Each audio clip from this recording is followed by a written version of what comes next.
Agradecemos también a cada uno de ustedes que, como cada noche, pues nos acompañan en el estudio de la palabra de Dios.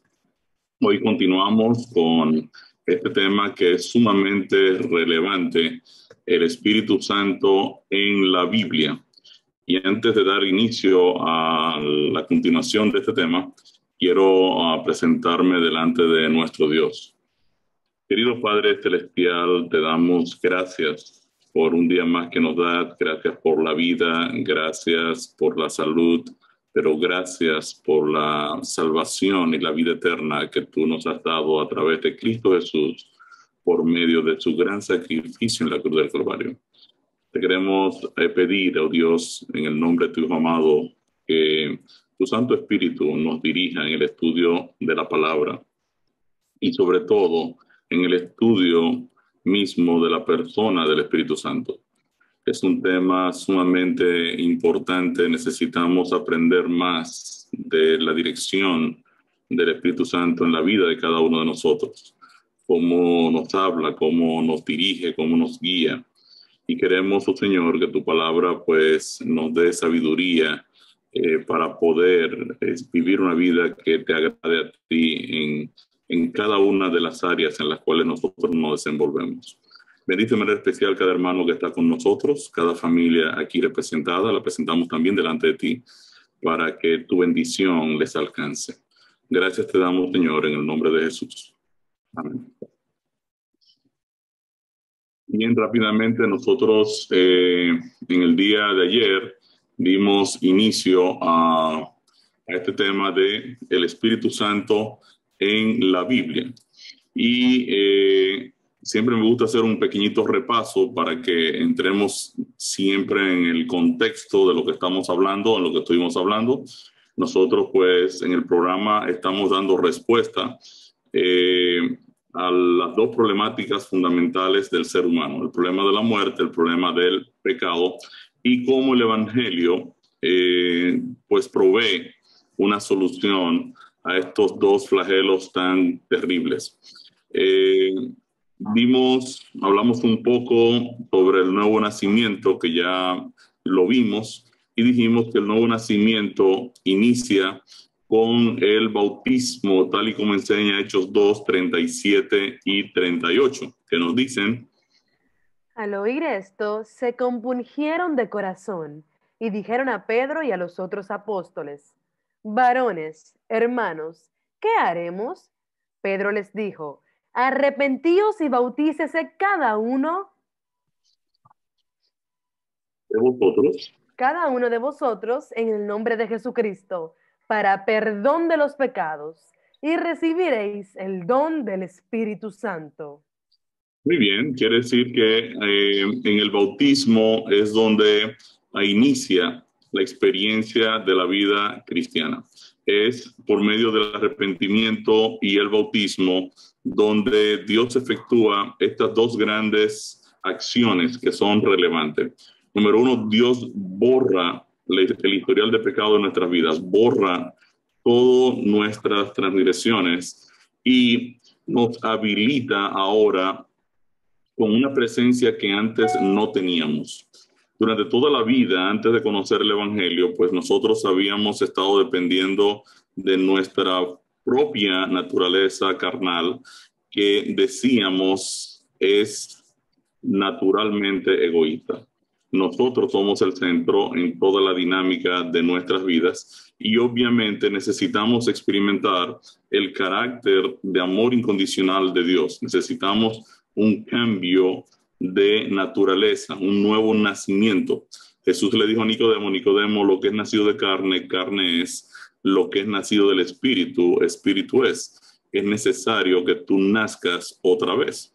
Quiere decir que por medio del bautismo es donde nosotros, en primer lugar, reconocemos a Jesucristo como nuestro Salvador, como la persona que nos ha justificado, que nos ha perdonado, que ha cargado con nuestra condena de muerte eterna y la ha clavado en la cruz del Calvario.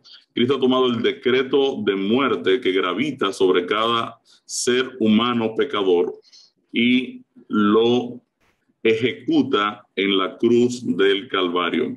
Una vez yo entiendo lo que Dios ha hecho por mí, cómo me ha tomado siendo un pecador, siendo una persona enemiga de Él, siendo una persona que no tenía esperanza de salvación, cómo Dios es capaz entonces de asumir mi carga de pecado y pagarla en la cruz del Calvario.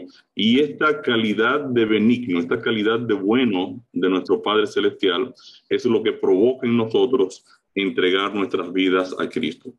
El proceso del bautismo, decíamos entonces que es un proceso mediante el cual nosotros morimos a la vieja naturaleza y resucitamos unidos a Cristo. O sea, a partir del bautismo, la persona entonces comienza a experimentar una dinámica en su vida que antes no ejecutaba. Y es que ahora el Espíritu Santo viene a morar en la vida del creyente y ahora nosotros comenzamos a recibir en nuestra mente la influencia del Espíritu de Dios.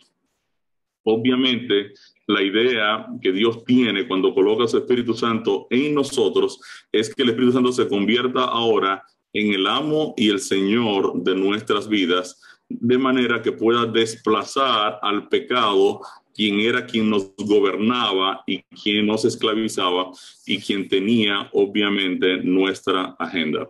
Entonces, es por medio de la recepción del Espíritu Santo que nosotros entonces experimentamos un cambio de agenda, un cambio de programa, un cambio de estilo de vida. Si yo no comprendo la persona del Espíritu Santo, es imposible que pueda lograr estar libre del gobierno y el señorío del pecado en mi vida.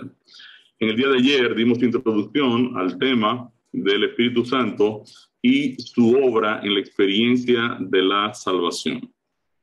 Y decíamos que cuando las personas, para no decir los cristianos, degradan la persona del Espíritu Santo, el enemigo sabe muy bien que está dejando al creyente sin el recurso que el Evangelio le provee para mantenerlo libre del pecado. Entonces, cuando degradamos la persona del Espíritu Santo o lo hacemos no relevante, en realidad nosotros perdemos el discernimiento y la capacidad de conectar con la verdad, y lo vamos a ver en un momento. Decíamos que hay varias corrientes que tienden a dejar de lado la importancia del Espíritu Santo en la vida del creyente. Tenemos el arrianismo. Los arrianos son personas que entienden que el Espíritu Santo no es una persona. Y ellos entienden que el Espíritu Santo viene a ser como una especie de una emanación, una influencia, y no es parte en realidad de la deidad. También están los binitaristas, que son los que creen que solo el Padre, el Hijo y el Hijo son divinos. Están también los que creen en el modalismo. El modalismo tiene también otro nombre, monarquianismo. Y el modalismo lo que presentaba era el concepto de que Dios se manifiesta en modos distintos. Un solo Dios que se manifiesta de diferentes maneras. Una vez puede actuar como el Padre, otra vez como el Hijo, en otro momento como el Espíritu Santo. Y luego hay otro concepto que se llama el triteísmo, que establece que Dios el Padre es Dios, Dios el Hijo es Dios, Dios el Espíritu Santo es Dios, cuando en realidad en el cristianismo entiende Dios como uno en esencia y tres en personas. Luego analizamos que el estudio del Espíritu Santo, pues se conoce en la teología con el nombre de neumatología.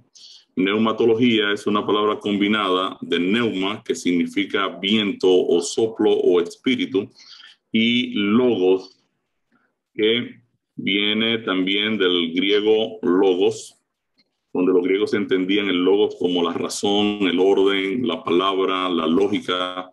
En la Reina Valera se traduce logos como el verbo, y el verbo se hizo carne.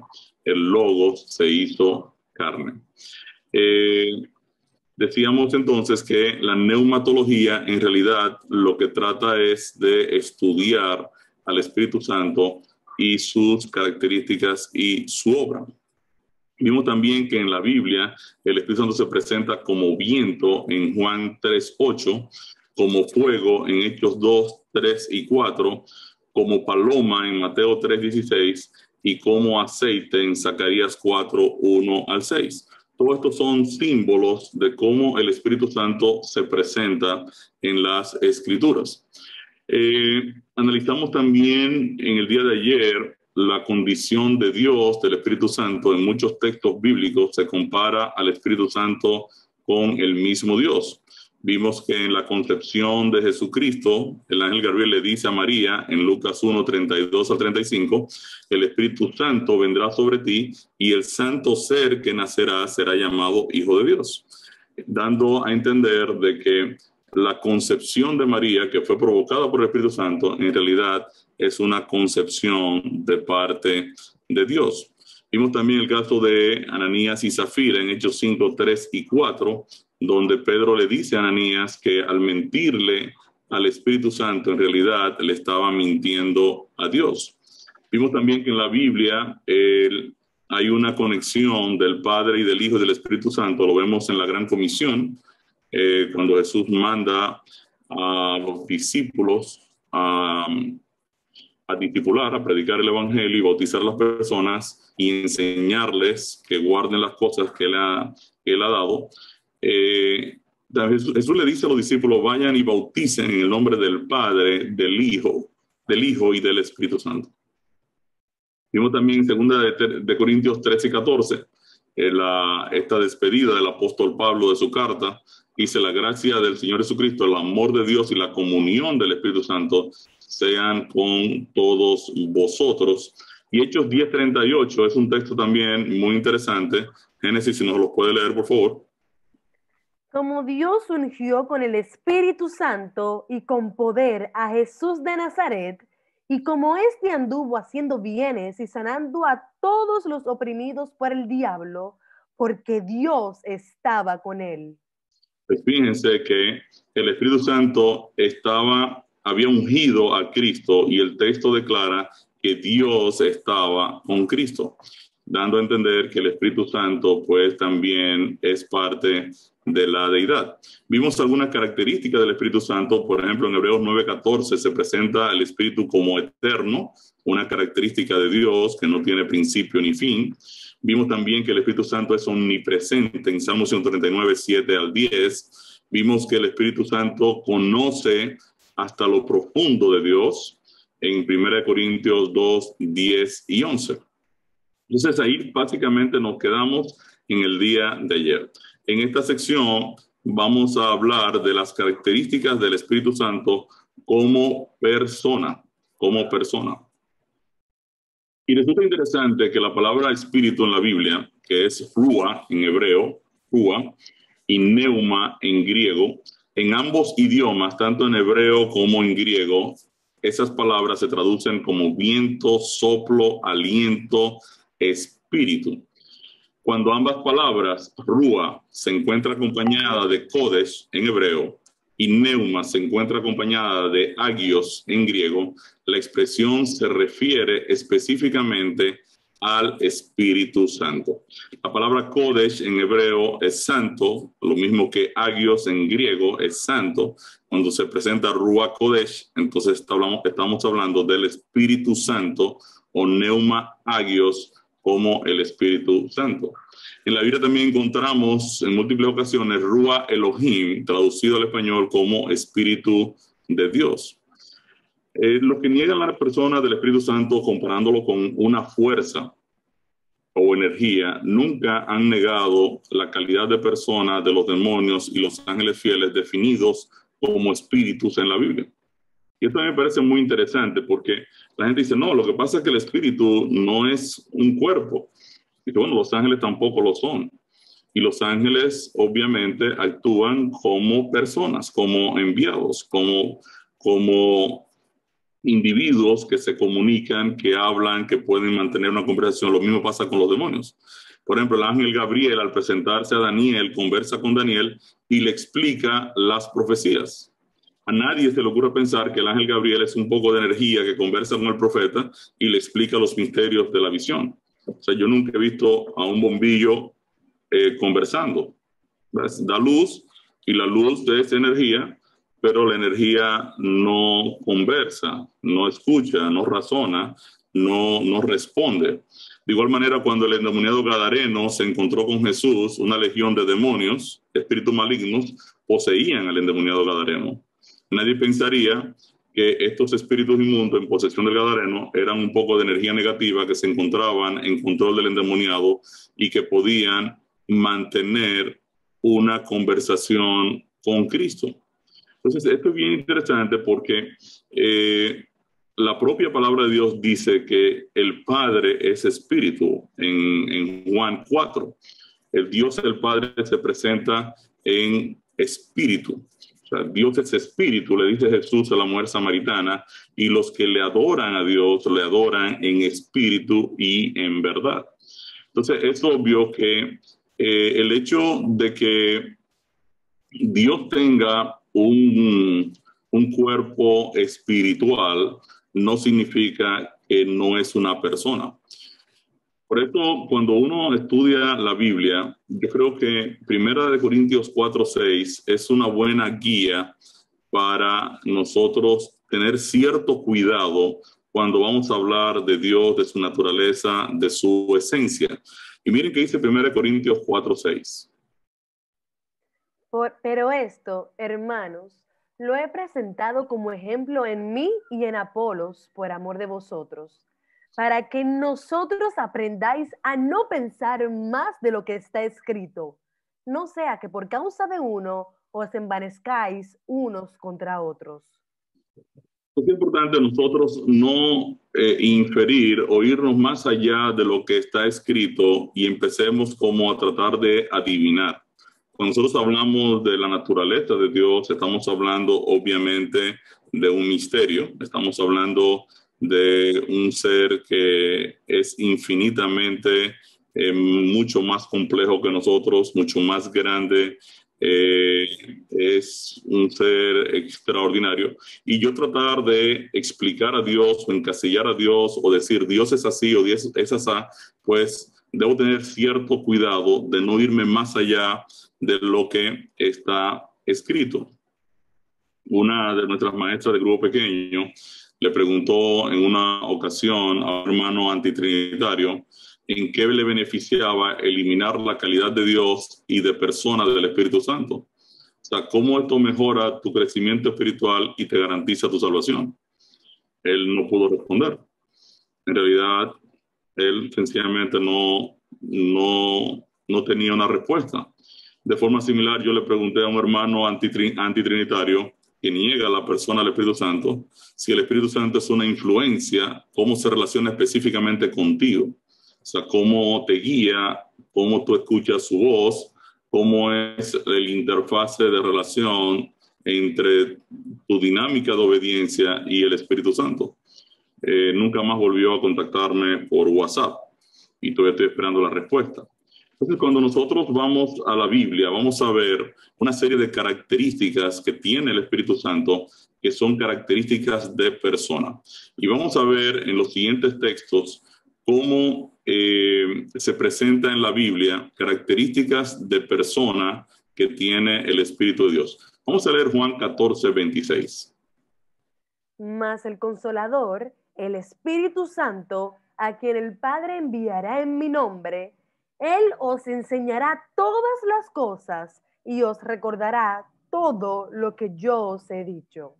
Pues el Espíritu Santo no es una energía, no es una influencia, es una persona que enseña y que nos hace recordar las cosas. O sea, para usted enseñar necesariamente tiene que ser una persona. O sea, la metodología de enseñanza conlleva la característica fundamental de ser una persona. Vamos a leer Juan 16:13. Pero cuando venga el Espíritu de verdad, Él os guiará a toda la verdad, porque no hablará por su propia cuenta, sino que hablará todo lo que oyere y os hará saber las cosas que habrán de venir. Fíjense entonces que es el Espíritu Santo quien nos va a guiar a toda la verdad. No dice a una verdad particular, sino a toda la verdad. O sea, el Espíritu de Dios es la persona entonces encargada de guiarnos en el estudio de la palabra de Dios para nosotros conocer los principios fundamentales de la palabra dentro del marco de la verdad.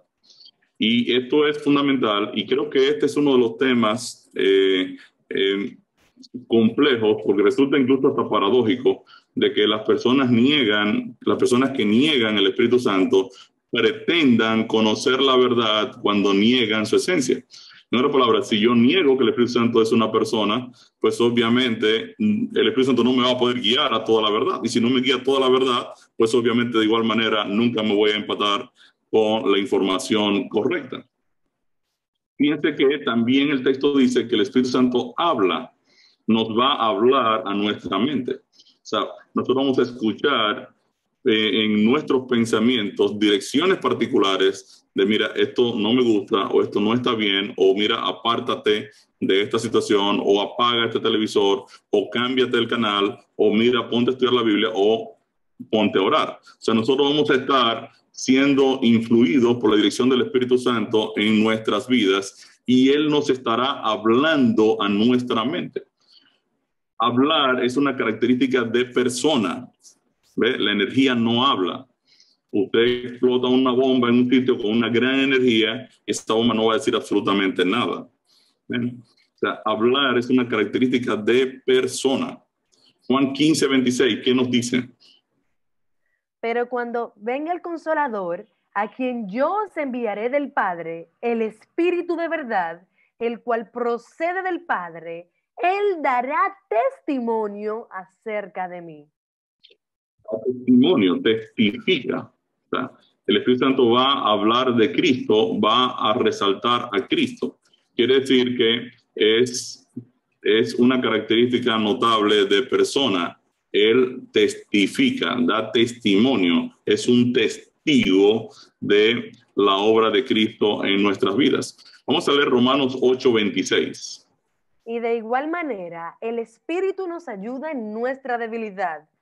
Pues, ¿qué hemos de pedir como conviene? No lo sabemos, pero el Espíritu mismo intercede por nosotros con gemidos indecibles. Intercede. Otra característica de persona. Efesios 4:30. Y no contristéis al Espíritu Santo de Dios, con el cual fuisteis sellados para el día de la redención. Se entristece. Característica de persona. O sea, de acuerdo a todos los textos leídos, el Espíritu Santo nos enseña, nos guía a toda la verdad, habla, testifica, fortalece la iglesia, nos consuela, se entristece, intercede por nosotros. Hay otros textos también que confirman la calidad de persona del Espíritu Santo. Juan 16:8, por ejemplo. Y cuando Él venga, el Espíritu Santo, convencerá al mundo de pecado, de justicia y de juicio. Convence de pecado, convence de justicia y convence de juicio. Quiere decir que yo puedo ser convencido de mi condición pecaminosa para entender de igual manera que la justicia de Cristo está disponible para cubrir mi pecado, para lavar mi pecado, para yo estar preparado al momento del juicio de Dios frente a todo el problema del pecado y frente a toda la humanidad.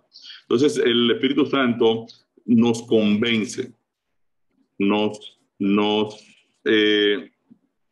da la capacidad de discernir nuestra condición de pecado para que nosotros podamos entonces venir a Cristo y invocarlo como un Salvador. También vemos en Juan 14:16 y 17 que el Espíritu Santo puede morar con nosotros. Y yo rogaré al Padre, y os dará otro consolador para que esté con vosotros para siempre, el Espíritu de verdad, al cual el mundo no puede recibir porque no le ve ni le conoce, pero vosotros le conocéis porque mora con vosotros.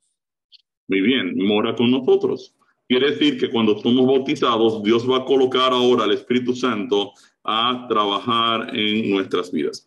Algo bien interesante, usted encuentra en algunos casos, por ejemplo, cuando Nabucodonosor se llena de orgullo y tiene un sueño donde ángeles vinieron y entraron a su mente y le dieron el decreto de que el árbol iba a ser cortado, y ese árbol representaba a Nabucodonosor, y por 7 tiempos, por 7 años, Nabucodonosor iba a estar en el campo con los animales salvajes comiendo hierba.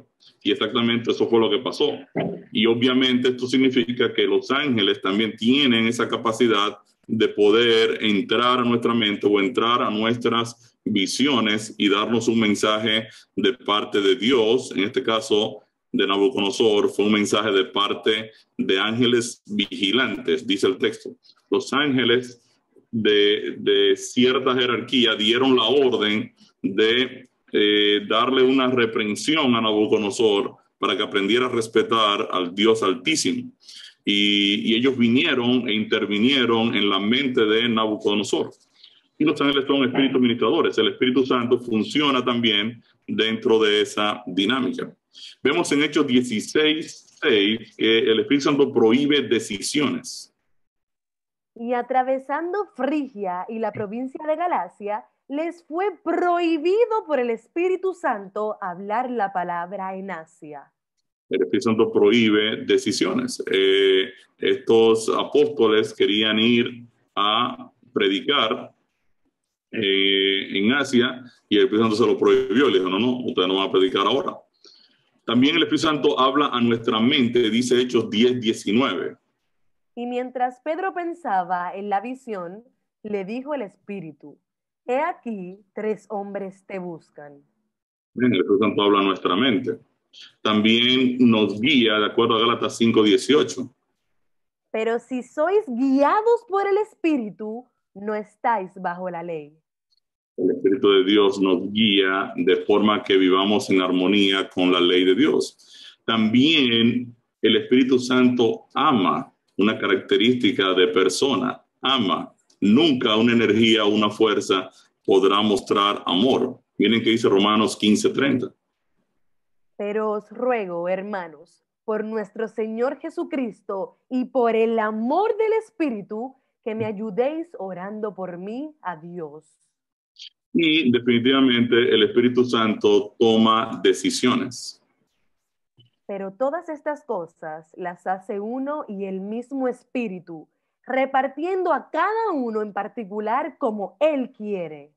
Este es el texto que decíamos ayer sobre los dones espirituales. El Espíritu Santo reparte los dones como Él quiere. Y los dones son muchos. Son muchos los dones de acuerdo a la palabra de Dios. También nosotros podemos resistir o bloquear al Espíritu Santo. Hechos 7:51.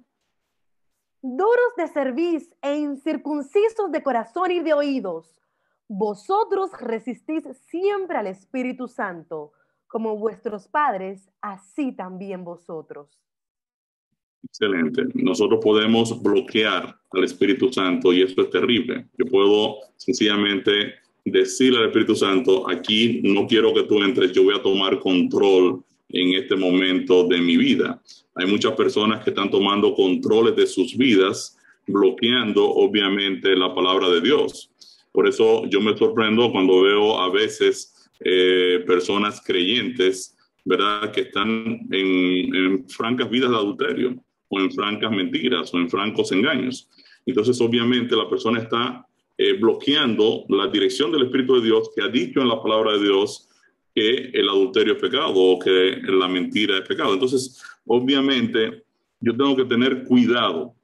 Por eso es que cuando iniciamos este estudio y vimos el propósito de la Biblia, vimos que de acuerdo a la palabra es inspirada por el Espíritu de Dios. Cuando yo tomo una Biblia en mis manos, obviamente yo tengo aquí la inspiración del Espíritu de Dios para yo poder aplicarla a mi vida.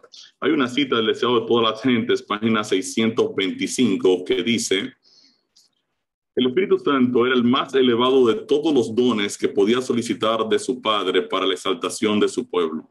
El Espíritu iba a ser dado como un agente regenerador y sin esto el sacrificio de Cristo habría sido inútil. El poder del mal se había estado fortaleciendo durante siglos y la sumisión de los hombres a este cautiverio satánico era asombrosa. El pecado podía ser resistido y vencido únicamente por la poderosa intervención de la tercera persona de la divinidad, que iba a venir no con energía modificada, sino en la plenitud del poder divino. El Espíritu es el que hace eficaz lo que ha sido realizado por el Redentor del mundo. Por el Espíritu es purificado el corazón. Por el Espíritu llega a ser el creyente participante de la naturaleza divina. Cristo ha dado su Espíritu como poder divino para vencer todas las tendencias hacia el mal, hereditarias y cultivadas, y para grabar su propio carácter en su iglesia. Quiere decir que esto es extraordinario. El Espíritu Santo es el protagonista en la experiencia de vida cristiana. Vamos a ver también la obra del Espíritu Santo en el Antiguo Testamento. Muchas personas entienden que el Espíritu Santo pues tomó el protagonismo cuando Jesús lo envía una vez asciende al cielo. Vamos a ver qué dice la Biblia con relación a la obra del Espíritu Santo en el Antiguo Testamento antes de Cristo encarnarse. ¿Qué acciones le atribuye la Biblia al Espíritu Santo en el Antiguo Testamento? Vamos a leer Génesis 1 y 2. Y la tierra estaba desordenada y vacía, y las tinieblas estaban sobre la faz del abismo, y el Espíritu de Dios se movía sobre la faz de las aguas. Quiere decir que el Espíritu de Dios fue parte de la creación, estuvo presente en la creación. Vamos a leer Isaías 63:14. El Espíritu de Jehová los pastoreó como a una bestia que desciende al valle. Así pastoreaste a tu pueblo para hacerte nombre glorioso. El texto de Isaías 63:14 dice que el Espíritu de Dios pastoreó a Israel y, ¿verdad?, lo pastoreó como pueblo de Dios. Miren que dice Nehemías 9, 19 y 20.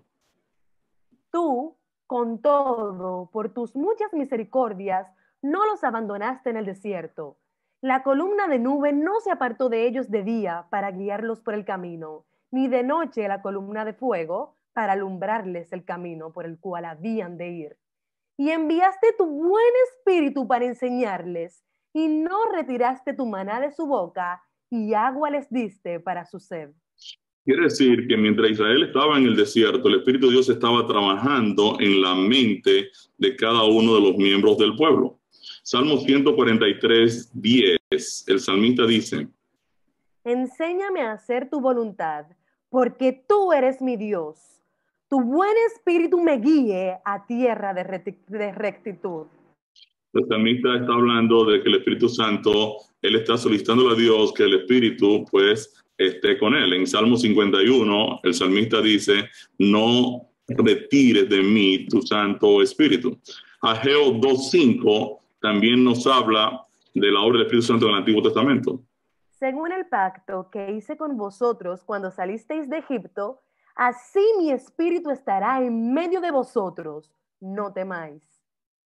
Correctamente, Dios ha prometido que el Espíritu iba a estar en medio de su pueblo.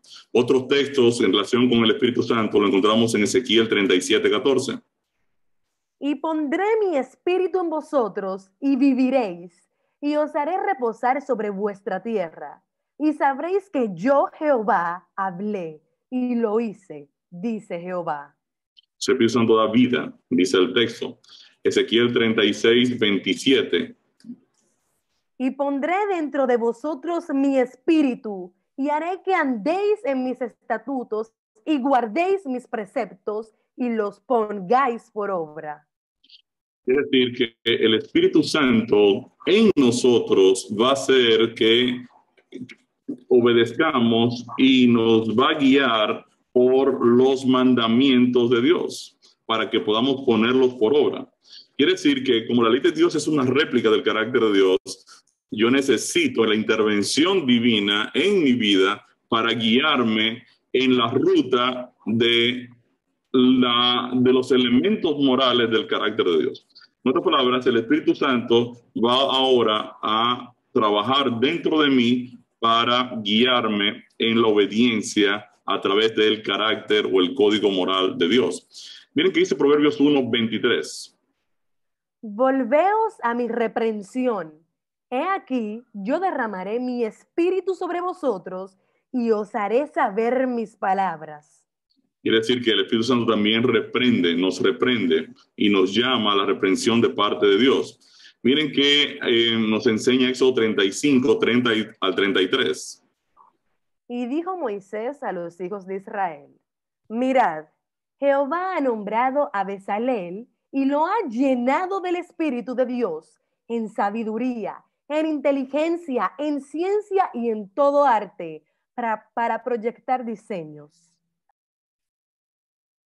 Fíjense que hablábamos de los dones espirituales. En este caso, estamos hablando de la creación del santuario. Y Dios le dice a Moisés, Moisés, yo sé que Bezalel es muy bueno en todo arte y en todo lo que es escultura y demás, pero yo además he colocado mi espíritu en él para llenarlo de sabiduría e inteligencia, y en realidad yo estoy potencializando las habilidades de Bezalel con el don de mi espíritu para que él pueda ser todavía mucho más exitoso en todo lo que tiene que ver con la elaboración de los muebles del santuario y de la estructura del santuario.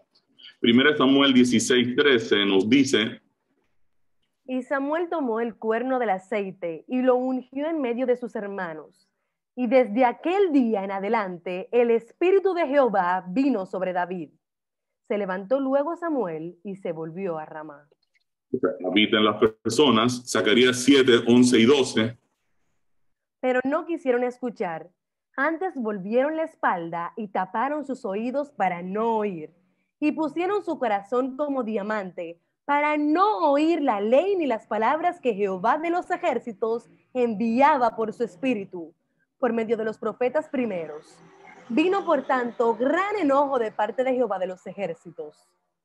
Entonces, el Espíritu Santo promueve la ley de Dios y el pueblo no quiso escuchar, antes cerró sus oídos para no oír la ley de Dios ni las palabras de Dios. También Job 33:4 nos dice que el Espíritu de Dios participa en nuestra creación. El Espíritu de Dios me hizo y el soplo del Omnipotente me dio vida. Excelente. El Espíritu de Dios intervino en nuestra creación. Génesis 41:38 nos dice dónde habita el Espíritu Santo. Y dijo Faraón a sus siervos, ¿acaso hallaremos a otro hombre como este, en quien esté el Espíritu de Dios? Fíjense que Faraón de Egipto, estamos hablando del caso de José, rápidamente se dio cuenta de quién dirigía a José. Y le dijo a todas las personas que estaban ahí, ¿acaso vamos a encontrar otra persona en quien habita el Espíritu de Dios? Pero tal y como estudiamos en la primera lección, el propósito de la Biblia, el Espíritu Santo fue el inspirador de los profetas y escritores bíblicos. Miqueas 3:8, el profeta Miqueas dice: mas yo estoy lleno de poder del Espíritu de Jehová y de juicio y de fuerza para denunciar a Jacob su rebelión y a Israel su pecado. Zacarías 7:12 dice: y pusieron tu corazón como diamante para no oír las palabras que Jehová de los ejércitos enviaba por su espíritu. Segunda de Pedro 1:21 dice: porque nunca la profecía fue traída por voluntad humana, sino que los santos hombres de Dios hablaron siendo inspirados por el Espíritu Santo. Hay otras acciones del Espíritu Santo en el Antiguo Testamento. Obró en la vida de Jefté, vino sobre Sansón, vino sobre David. Faraón vio que José, hijo de Jacob, estaba lleno del Espíritu, vino sobre Otoniel y obró también en la vida de Gedeón. Entonces, de acuerdo a este conjunto de textos y de acuerdo a lo que dice la palabra de Dios, el Espíritu Santo participó en la creación, dio vida a las criaturas, pastoreó, enseñó, guió al pueblo de Dios y estuvo en medio de ellos. Hay otros textos que señalan que el Espíritu Santo reprendió al pueblo de Dios en Nehemías 9:30, reaccionó ante la maldad humana en Génesis 6:3, dio habilidades y dones a los seres humanos, Éxodo 31:2 y 3, inspiró a los profetas, Miqueas 3:8, y habló por medio de los salmistas, Hebreos 3:7 al 11. En su gran pecado contra Urías, el rey David rogó al Señor que no apartara de él su Santo Espíritu. Este fue el texto que les mencioné ahorita, que se encuentra en Salmo 51:11. No me eches de delante de ti y no quites de mí tu Santo Espíritu. Muy bien, aquí tenemos un relato que es muy interesante. En realidad el relato se encuentra en dos evangelios, tanto en el Evangelio de Lucas como en el Evangelio de Mateo, y vamos a comparar ambos relatos. Yo lo voy a poner in extenso para que Génesis nos ayude. Y dice aquí la pregunta: ¿qué importante acción a cargo del Espíritu Santo descubrimos en el Antiguo Testamento, luego de leer estos dos relatos, que en realidad es el mismo relato contado por dos evangelistas distintos? Vamos a leer Lucas 11, 14 al 20, y vamos a ponerlo in extenso, porque aquí en la presentación solo tenemos un pedacito, pero tenemos el tiempo para verlo. Lucas 11, 14 al 20. El texto aquí dice: una casa dividida contra sí misma. Estaba Jesús echando fuera un demonio que era mudo, y aconteció que salido el demonio, el mudo habló, y la gente se maravilló. Pero algunos de ellos decían: por Beelzebú, príncipe de los demonios, echa fuera los demonios. Otros, para tentarle, le pedían señal del cielo. Mas él, conociendo los pensamientos de ellos, les dijo: todo reino dividido contra sí mismo es asolado, y una casa dividida contra sí misma cae. Y así también Satanás está dividido contra sí mismo. ¿Cómo permanecerá su reino? Ya que decís que por Beelzebú echo yo fuera los demonios. Pues si yo echo fuera los demonios por Beelzebú, vuestros hijos por quién los echan. Por tanto, ellos serán vuestros jueces. Mas si por el dedo de Dios echo yo fuera los demonios, ciertamente el reino de Dios ha llegado a vosotros. Aquí Lucas habla de que Jesús está diciendo: si por el dedo de Dios yo echo fuera los demonios, entonces es porque el reino de Dios ha llegado a ustedes. Vamos a leer ahora Mateo 12, 22 al 28, el mismo relato, y miren cómo Mateo lo presenta. Mateo 12, 22 al 28. Entonces fue traído a él un endemoniado, ciego y mudo, y le sanó de tal manera que el ciego y mudo veía y hablaba. Y toda la gente estaba atónita y decía: ¿será este aquel hijo de David? Mas los fariseos al oírlo decían: este no echa fuera los demonios, sino por Beelzebú, príncipe de los demonios. Sabiendo Jesús los pensamientos de ellos, les dijo: todo reino dividido contra sí mismo es asolado, y toda ciudad o casa dividida contra sí misma no permanecerá. Y si Satanás echa fuera a Satanás contra sí mismo, está dividido. ¿Cómo pues permanecerá su reino? Y si yo echo fuera los demonios por Beelzebú, ¿por quién lo echan vuestros hijos? Por tanto, ellos serán vuestros jueces. Pero si yo, por el Espíritu de Dios, echo fuera los demonios, ciertamente ha llegado a vosotros el reino de Dios. Fíjate, vamos a comparar nuevamente el texto 28 con el texto 20 de Lucas 11. Más, si por el dedo de Dios echo yo fuera los demonios, ciertamente el reino de Dios ha llegado a vosotros. El texto anterior dice, ¿no? Aquí. Pero si yo, por el Espíritu de Dios, echo fuera los demonios, ciertamente ha llegado a vosotros el reino de Dios. Qué importante acción a cargo del Espíritu Santo vemos cuando comparamos entonces el mismo relato en ambos evangelios. Estamos viendo entonces que la Biblia me está diciendo que el dedo de Dios es el Espíritu Santo. Interesante, ¿verdad? O sea, ¿qué cosa es el dedo de Dios? El Espíritu Santo. Vamos a leer Deuteronomio 9:10 a ver en qué fue utilizado el dedo de Dios. Y me dio Jehová las 2 tablas de piedra escritas con el dedo de Dios, y en ellas estaba escrito según todas las palabras que os habló Jehová en el monte, de en medio del fuego el día de la asamblea. ¿Con qué escribió entonces Dios los 10 mandamientos? ¿Quién fue que plasmó en fuego en la piedra los 10 mandamientos? El Espíritu Santo. El Espíritu Santo es el dedo de Dios. O sea, el Espíritu Santo fue el instrumento utilizado por Dios para escribir los 10 mandamientos en las tablas de piedra. Por eso, a mí personalmente me resulta muy difícil pensar que las personas puedan decir que están llenos del Espíritu Santo cuando en realidad no están dispuestos a obedecer los mandamientos de Dios. Y esto no solo tiene que ver con el sábado, tiene que ver con la codicia, tiene que ver con el adulterio, tiene que ver con cuando nosotros como cristianos pues decidimos llevar vidas libres fuera de los principios de la palabra de Dios. O sea, el dedo de Dios, el Espíritu Santo, es quien plasma en fuego, en la piedra, los principios del carácter de Dios. Vamos a ver en esta sección la obra del Espíritu Santo en la vida de Cristo. Según los textos a continuación, ¿qué papel desempeñó el Espíritu Santo en la vida de Cristo? Vamos a leer Lucas 1, 34 y 35.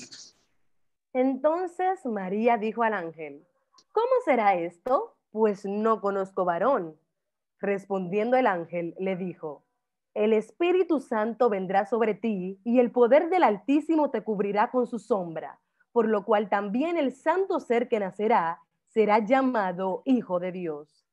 Quiere decir que el Espíritu Santo estuvo relacionado con la concepción de María y el nacimiento de Cristo. Vamos a leer Lucas 3, 21 y 22. Aconteció que cuando todo el pueblo se bautizaba, también Jesús fue bautizado. Y orando, el cielo se abrió, y descendió el Espíritu Santo sobre él en forma corporal, como paloma.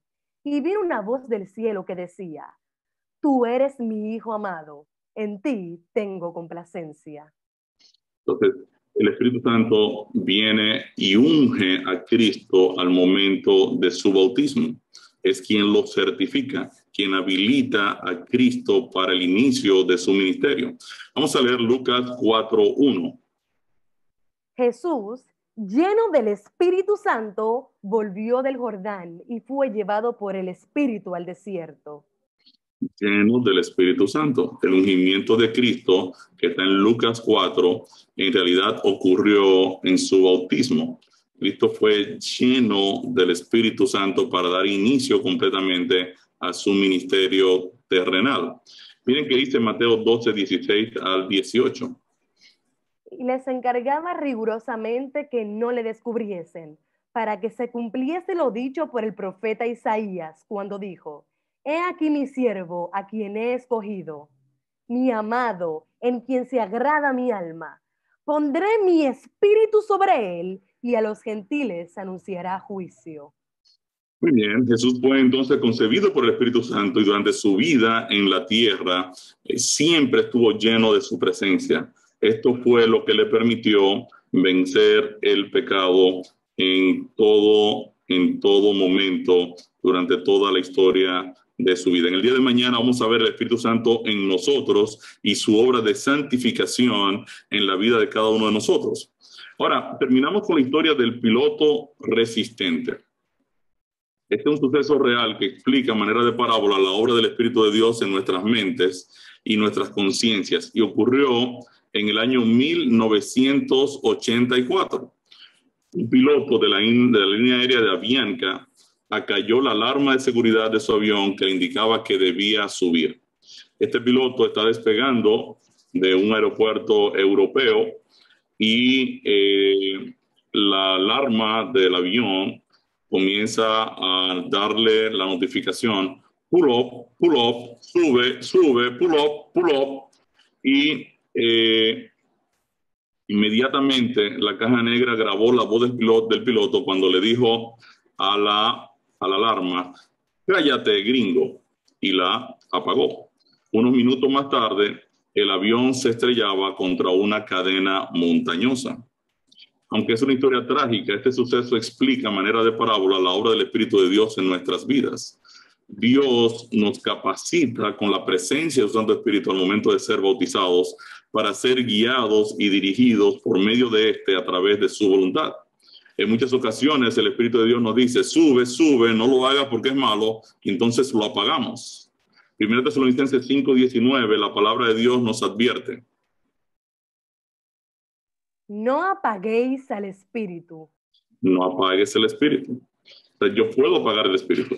Obviamente yo puedo apagar el espíritu cuando yo quiero hacer algo que la palabra de Dios me ha dicho que no debo hacer. Entonces yo debo tener mucho cuidado con eso, porque entonces yo podría estar pensando en que estoy viviendo una vida cristiana como las personas de Mateo 7:21-23, cuando en realidad no estoy dispuesto a hacer la voluntad de Dios.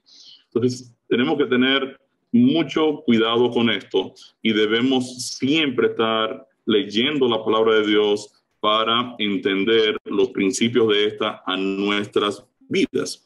Luego de habernos justificado en la cruz del Calvario, el Señor desea que vivamos conforme a sus mandamientos. Por eso nos capacita con la presencia del Santo Espíritu, quien hablará a nuestra mente y nos guiará a través de la obediencia. Isaías 30:21 nos enseña el proceso. Vamos a leer Isaías 30:21. Entonces tus oídos oirán a tus espaldas palabra que diga, este es el camino, andad por él, y no echéis a la mano derecha, ni tampoco torzáis a la mano izquierda. Dios quiere que nosotros andemos bien. No nos manda a ser fanáticos en ninguna esquina. Nos manda a vivir vidas analizadas racionalmente. Yo debo tomar la palabra de Dios y estudiarla de manera racional, de manera calmada, sin emociones, sin decir, oh, yo tengo la verdad absoluta. No. Yo voy a la palabra de Dios en oración y le pido al Espíritu de Dios que me enseñe en la palabra lo que Él quiere enseñarme en ese momento particular. Y la Biblia dice que mis oídos oirán esas palabras del Espíritu de Dios diciéndome, mira, este es el camino, por aquí debes tomar esta decisión, debes hacer cambios en tu vida. Probablemente tú tienes una situación en tu casa de desorden, tienes algún tipo de situación económica también desordenada. Entonces, y mira, yo te estoy enseñando cómo hacer un plan de gastos, cómo hacer un presupuesto, cómo organizar tus finanzas, cómo tratar con tu pareja. Si no estás casado, tienes que casarte. Si estás en una situación de conflicto con una persona pues que no es cristiana, cómo se va a manejar el conflicto. La palabra de Dios te va a estar ahora guiando y diciéndote a tu mente cuál es el camino en el que debes andar para que no te tuerzas ni a un lado ni al otro. Entonces, así como guió al pueblo de Israel, el Espíritu de Dios hablará a nuestras mentes y claramente escucharemos su dirección. Mi respuesta al tema, ¿está usted de acuerdo que el Espíritu Santo es Dios eterno con características personales claramente definidas? Creo que eso está bastante claro en la Biblia. ¿Está consciente de que estuvo activo durante el periodo del Antiguo Testamento al guiar al pueblo de Dios y morar con él? También creo que está bien claro de la obra del Espíritu Santo en todo el Antiguo Testamento. Está claro que el Espíritu Santo fue el instrumento de Dios al plasmar los 10 mandamientos en la piedra. Creo que también esto está claro en la palabra de Dios. Entonces, ¿qué hemos aprendido hoy? Hoy aprendimos que en la Biblia el Espíritu Santo es llamado Dios y está unido al Padre y al Hijo con atributos que solo Dios tiene. Es eterno, es omnisapiente, es omnipresente, es omnipotente. También aprendimos que el Espíritu Santo es una persona con atributos que solo una persona tiene. Escucha, habla, enseña, nos anima, convence, se entristece, intercede, nos guía. Todo eso lo hace por nosotros. Pudimos notar también que el Espíritu Santo es el dedo de Dios y fue quien plasmó en fuego, en las tablas de piedra, los 10 mandamientos de la santa ley de Dios. Y finalmente aprendimos que el Espíritu Santo estuvo activo en el ministerio de Jesús desde su concepción, vida y muerte hasta su resurrección. Amén.